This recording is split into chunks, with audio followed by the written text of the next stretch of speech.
Assalamu alaikum wa rahmatullah, j'espère que vous allez bien.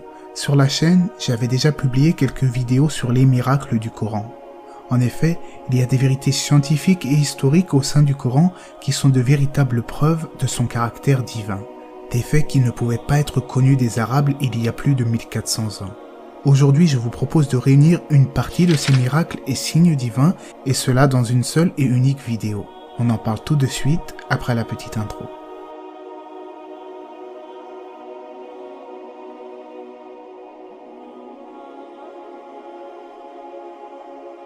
Allah dit dans le Coran, dans le sens du verset, « Tout ce qui est sur elle, la terre, doit disparaître. » Jusqu'au XXe siècle, la plupart des chercheurs pensaient que la matière était éternelle. Avec la découverte du second principe de la thermodynamique, nous savons à présent que toute matière est liée au principe anthropique, c'est-à-dire que toute chose se détériore avec le temps, petit à petit, les atomes y compris. Le Coran nous annonçait déjà que tout est voué à disparaître. Allah dit dans le Coran, dans le sens du verset, « Nous avons fait du ciel as-sama un toit protégé, une voûte solide, mais eux sont inattentifs, indifférents à ces signes. » Au ciel de la planète Terre, il y a l'atmosphère qui nous protège de multiples dangers, cela est connu de tous. Des millions de météorites sont brûlés au contact de l'atmosphère et les rayons ultraviolets sont filtrés par la couche d'ozone. En outre, notre planète génère un champ magnétique puissant appelé ceinture de Van Allen qui nous protège des éruptions solaires et des radiations équivalent à 100 milliards de fois la puissance d'une bombe atomique. Ainsi, si nous considérons le mot ciel dans le sens de l'atmosphère de notre planète Terre, le ciel au-dessus de nous, eh bien il est juste de dire que c'est un toit protégé, dans la mesure où l'humanité ne saurait survivre sans cette couche protectrice. Allah dit dans le Coran, dans le sens du verset, « Et nous avons fait descendre Anzalna, le fer, dans lequel il y a une force redoutable aussi bien que des utilités pour les gens. » Bien que l'origine du fer reste assez obscure, on observe cependant qu'il est très abondant dans les géantes rouges et c'est aussi le métal le plus abondant dans les météorites. Même s'il y a du fer natif, ou dit tellurique, qui est trouvé à même la croûte terrestre, il est extrêmement rare et semble n'avoir été utilisé que par les Inuits à l'exception d'autres peuples. Quant à l'autre type de fer, le fer météoritique, il représente la quasi-totalité du fer utilisé par les êtres humains. C'est un élément lourd synthétisé au cœur des étoiles géantes suite à différentes réactions nucléaires.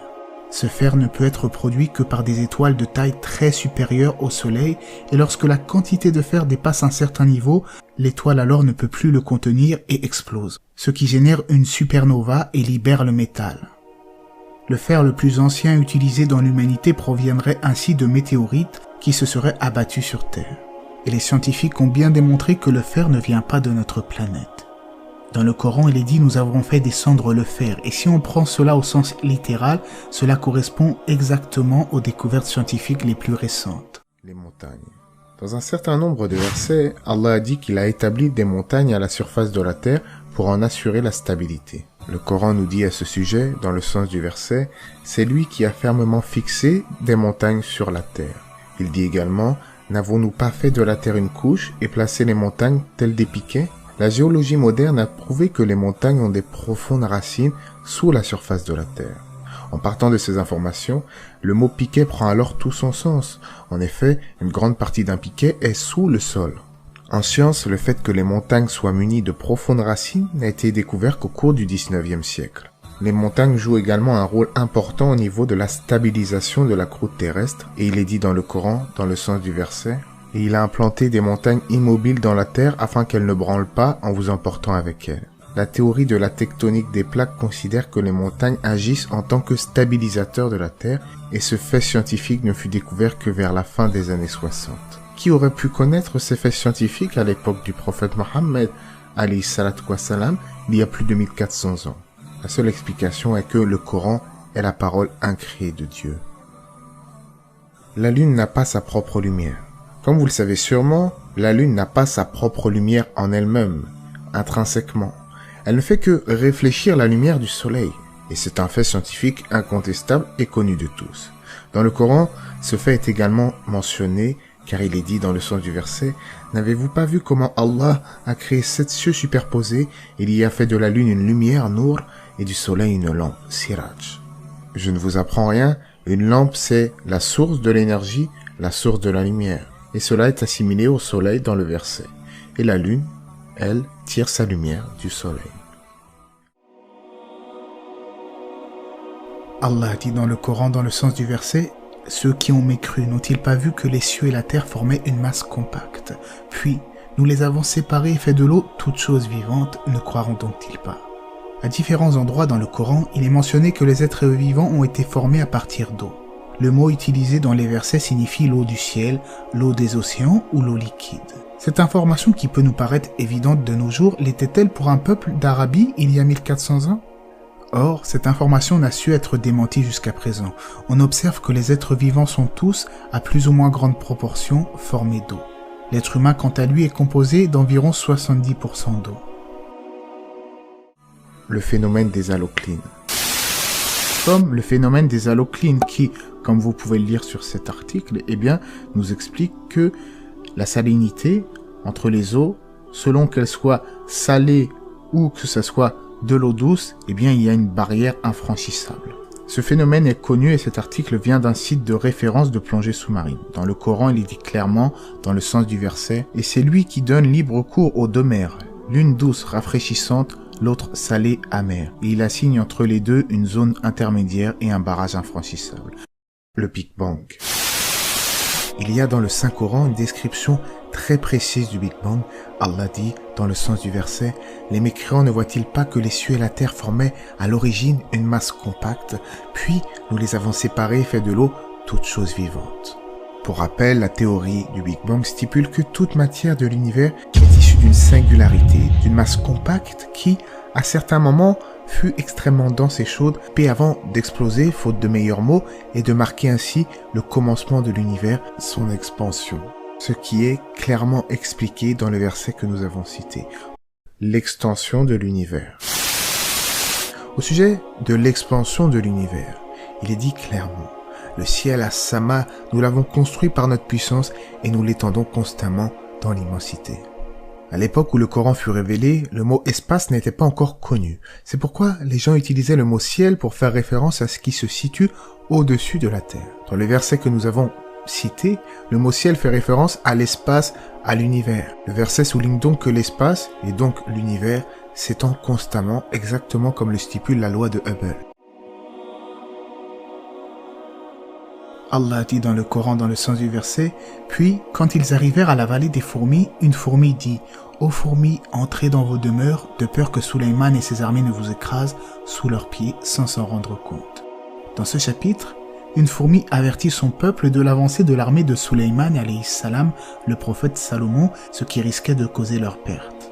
Nous voyons donc que les fourmis parlent entre elles dans le Coran.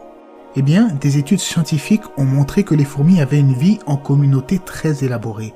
Elles ont un marché d'échange de nourriture, enterrent leurs morts, ont des nurseries et sont divisées en castes complémentaires. Les découvertes scientifiques les plus récentes montrent que les fourmis communiquent entre elles. Cette communication est de nature chimique, sonore, tactile et visuelle. C'est ainsi que les fourmis ont un grattoir transversal sous le thorax qui frotte sur des crêtes dans l'abdomen et produisent des sons. Avec leur stridulation, elles peuvent signaler la présence de nourriture ou avertir d'un danger. Le fait que les fourmis parlent entre elles était mentionné dans le verset.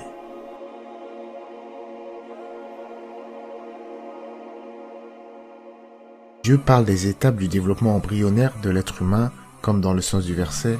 Nous avons certes créé l'homme d'un extrait d'argile, puis nous en fîmes une goutte de sperme dans un reposoir solide.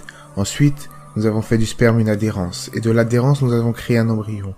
Puis, de cet embryon nous avons créé des os, et nous avons revêti les os de chair. Ensuite, nous l'avons transformé en une toute autre création. Gloire à Allah, le meilleur des créateurs.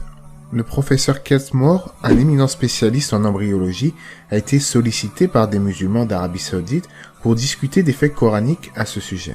Les musulmans invitèrent donc le spécialiste en Arabie à Riyad, tout en prenant soin évidemment de leur financer le voyage et de lui apporter l'aide nécessaire au niveau de la traduction des versets, etc. Tout cela est du bon sens. Ce chercheur fut vraiment déstabilisé, extrêmement étonné, car il a découvert que des faits scientifiques découverts les 30 dernières années étaient déjà mentionnés dans le Saint-Coran. Il ira jusqu'à introduire certaines corrections dans ses manuels.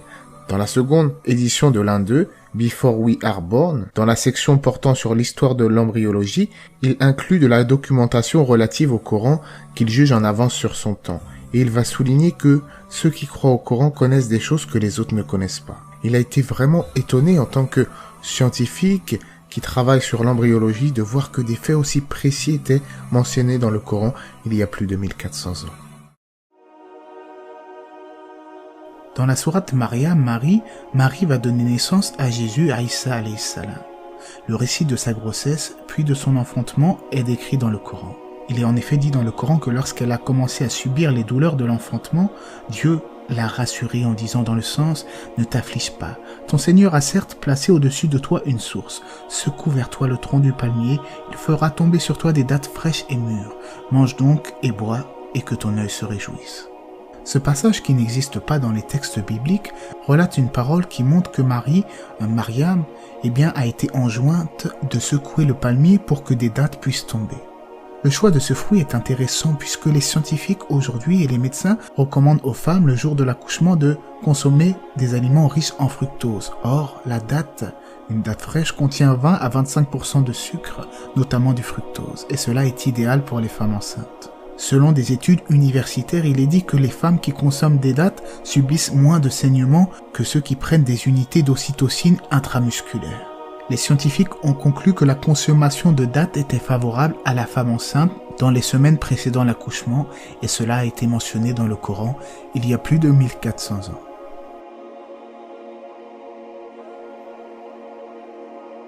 Allah dit dans le Coran dans le sens du verset « Et que les mères qui veulent donner un allaitement complet allaitent leur bébé 2 ans complets ». Ce verset préconise une durée d'allaitement de 2 ans pour les mères qui veulent un allaitement complet. Or, c'est précisément la durée conseillée par l'Organisation mondiale de la santé, l'OMS, dans ses recommandations officielles. Pour l'ensemble d'une population, on recommande désormais l'allaitement exclusif au sein pendant les 6 premiers mois de la vie et il doit se poursuivre ensuite jusqu'à l'âge de 2 ans au moins, en l'associant à une alimentation de compléments qui conviennent.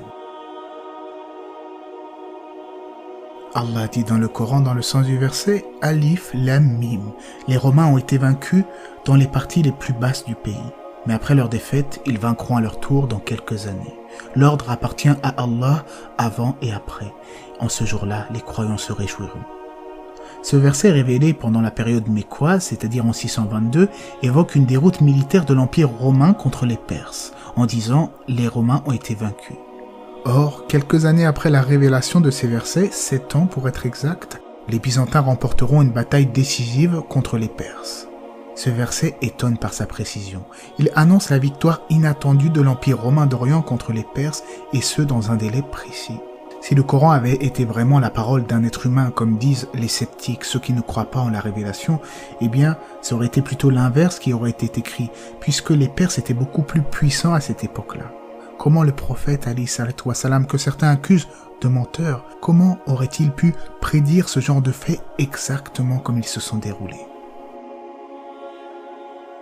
J'ai déjà fait plusieurs vidéos sur le fait que la lune a été fendue du vivant du messager d'Allah, alayhi salatu wa salam, et cela est notamment confirmé par le Coran et la Sunna prophétique. Allah dit dans le Saint-Coran, dans le sens du verset, « L'heure approche et la lune s'est fendue ». En effet, de mystérieuses fissures très profondes qui ne ressemblent en rien à celles observées sur Terre ont été découvertes par la NASA il y a quelques années de cela. À divers endroits à la surface de la Lune, il y a des fissures extrêmement profondes et très mystérieuses. Aucune théorie moderne n'arrive à expliquer l'origine précise de ces fissures qui laissent croire que la Lune se serait coupée brutalement avant de se ressouder structurellement de manière miraculeuse. Pour plus d'infos, je mettrai des liens en fin de vidéo pour vous renvoyer vers d'autres vidéos plus complètes sur le sujet. Allah dit dans le Coran dans le sens du verset « Allah est celui qui a élevé les cieux sans piliers que vous ne puissiez voir ». Il semblerait qu'au 7e siècle, beaucoup d'Arabes de la période pré-islamique, la Jahiliya, pensaient que le ciel tenait sur des colonnes qui les empêchaient de s'effondrer sur la terre. Ces piliers auraient été placés aux extrémités de la terre comme pour soutenir une table. Cela est faux évidemment, et le verset justement réfute cette idée répandue à l'époque, mais le verset ne dit pas par contre qu'il n'y a aucun pilier, il y a en effet une force invisible qui tient les cieux et la terre. On pourrait dire que c'est la gravité, d'autres diront que c'est l'énergie sombre, Allah sait mieux, mais dans tous les cas, le verset vient réfuter des croyances, des superstitions pré-islamiques qui étaient fausses, un peu comme en Égypte d'ailleurs, et on va en parler dans le miracle suivant. Le Coran répond à une aberration de croyances locales qui était connue à l'époque. Durant l'Égypte ancienne, les gens pensaient que les cieux pleureraient et que la terre tremblerait à la mort de Pharaon. On retrouve d'ailleurs des hiéroglyphes trouvés récemment à ce sujet. Le ciel pleure pour toi, la terre tremble pour toi, quand tu montes au ciel comme une étoile, comme l'étoile du matin. Et le Coran répond à cela dans le sens du verset, ni le ciel ni la terre ne les pleurèrent, ils n'eurent aucun délai. Subhanallah, rien n'a été laissé au hasard. Allah dit dans le Saint-Coran, dans le sens du verset, « Et nous fîmes traverser la mer aux enfants d'Israël. Pharaon et les armées les poursuivèrent avec acharnement et inimitié. Puis, quand la noyade l'eut atteint, il dit, « Je crois qu'il n'y a d'autre divinité que celui en qui ont cru les enfants d'Israël, et je suis du nombre des soumis. » La Bible raconte aussi l'histoire du Pharaon avec Moïse, alayhi salam, ainsi que le miracle de la mer Rouge. Mais ce qui échappe au texte biblique, c'est que le corps de Pharaon a été repêché des eaux et momifié, ce à quoi le Coran fait allusion dans le sens du verset. Nous allons aujourd'hui épargner ton corps afin que tu deviennes un signe à tes successeurs. Cependant, beaucoup de gens ne prêtent aucune attention à nos signes. Le docteur Maurice Bucaille, qui a publié sur ce projet un grand ouvrage, Mummy of the Pharaon, explique et soutient que Merneptah, fils de Ramsès II, était en fait le pharaon qui s'est noyé en poursuivant le prophète Moïse. Parmi ces découvertes fascinantes, en observant un petit morceau de muscle de la momie au microscope, nous pouvons affirmer qu'il n'est pas resté longtemps dans la mer. Les rayons X de cette momie ont également révélé que beaucoup de ses os avaient été brisés par des coups extérieurs, comme des vagues par exemple, et cela avant sa mort. Bucaille a présenté toutes ces découvertes en 1976 à l'Institut français de médecine légale. Il a reçu de nombreux prix nationaux en France pour ce travail révolutionnaire. Maurice Bucaille va conclure dans son livre, mais j'aimerais surtout attirer l'attention sur le point précis suivant. Est-ce une attitude raisonnable de soutenir que le Coran fut composé de mains humaines ? Afin de prendre en raillerie Moïse, Pharaon dit en se moquant, comme l'indique le sens du verset, « Ô Aman, bâtis-moi une tour, peut-être atteindrai-je les voies des cieux, et apercevrai-je le Dieu de Moïse. » On apprend donc que Aman était un maître des constructions égyptiennes proches de Pharaon. Au sujet de Aman, justement, le docteur Maurice Bucaille a fait un rapprochement intéressant. En effet, le nom Aman du Coran était déjà présent dans les hiéroglyphes de l'Égypte ancienne. Le Coran fournit donc un fait historique qui ne pouvait ni être connu ni être compris de l'époque du prophète alayhi salatu wassalam. En effet, les hiéroglyphes n'ont pu être déchiffrés qu'à partir du XVIIIe siècle. C'est donc ce qui va pousser Maurice Bucaille à s'adresser à un expert de la langue égyptienne, un éminent égyptologue. Il alla le voir en lui parlant d'un texte arabe du 7e siècle, en se gardant de dire bien évidemment qu'il s'agit du Coran. Puis Maurice Bucaille va écrire devant lui le nom arabe Aman, ce que l'égyptologue reconnaîtra immédiatement. On connaît en effet l'orthographe hiéroglyphique du nom Aman de nos jours. Mais l'égyptologue lui expliqua qu'il devait y avoir une erreur sur la date, car aucun texte de la longue période d'oubli en matière de hiéroglyphes ne pouvait contenir un nom jusqu'alors inconnu de connaissances hiéroglyphiques. L'égyptologue va donc conseiller à Maurice Bucaille de consulter un dictionnaire spécifique, ce qu'il fera évidemment. C'est avec stupeur qu'il lisait très clairement la profession de ce notable, chef des ouvriers des carrières. En effet, c'est ainsi qu'on appelait ceux qui avaient la haute main sur les constructions, exactement comme le décrit le Coran, subhanallah. Il cite en effet dans un de ses ouvrages « Lorsque je revins voir l'expert avec la photocopie de la page du dictionnaire et que j'ouvris devant lui une page du Coran où cet égyptologue put lire Aman, il fut sans voix. Comment le Coran pouvait-il contenir le nom et la profession d'un homme de l'Égypte ancienne, surtout durant cette période où il était impossible de connaître une telle information ? La seule explication en fait que le nom Aman se trouve dans le Coran, qui est depuis longtemps dans les écrits égyptiens, confirme la nature infaillible du Coran, la parole de Dieu. Le Coran, guide ultime pour l'humanité, a été initialement révélé sur 23 ans sur le prophète Mohammed alayhi salatu wassalam. À cette époque, en Arabie, les Arabes excellaient dans les vers de poésie. Ils étaient connus pour leur maîtrise parfaite de la langue arabe. Ils étaient connus pour citer plus de 700 noms d'affilée pour désigner une même chose. Mais le prophète Mohammed, lui, était illettré selon les historiens. Pourtant, aucun de ces arabes n'a pu reproduire ne serait-ce qu'une sourate, ne serait-ce qu'un verset pour discréditer le prophète.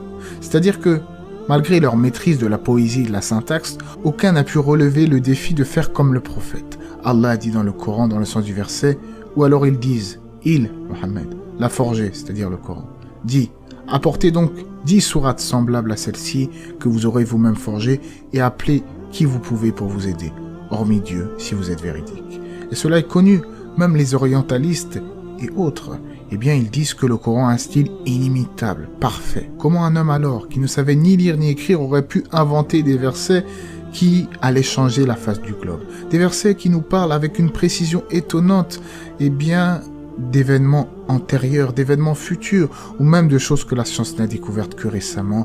Et bien évidemment, le Coran nous enseigne la foi, l'humilité, la piété, c'est la réponse à nos questions existentielles. Allah c'est mieux, j'espère en tout cas que cela vous aura intéressé, aura peut-être intéressé ceux qui ne sont pas croyants. N'hésitez pas à vous abonner, à aimer la vidéo, que la paix et les bénédictions d'Allah soient sur le prophète, sa famille et ses compagnons.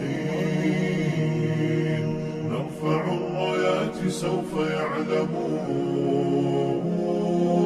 أن نحن المسلمون قادمون